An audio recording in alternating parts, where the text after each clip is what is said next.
Bilirəm bir gün sən də gəlib deyəcəksən. Gedirəm.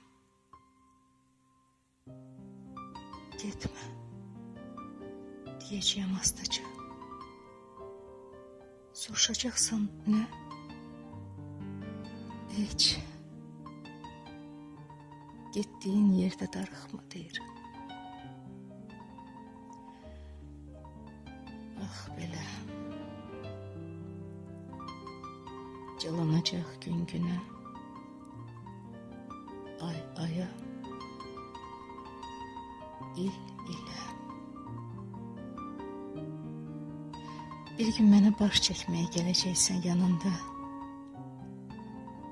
Bir özgəsi ilə. Köhnə dosta dönəcəyəm mən onda. Bir dost kimi əl uzadıb sıxacaqsan əlimi. Heç bilməzsən. Tam da səni unutduğum zamanda mənə təzədən sevdirərsən unudulmuş sevgilimi. Bax belə. Belə. Səni yenə sevəcəyəm. Yenə mənə hakim olar sənin üçün darıxmaq. Yenə gözlərimin növbəsinə duracaq sən getdiyin yollara baxmaq. Göy üzündən o yollara yağış yağar, qar səpilər.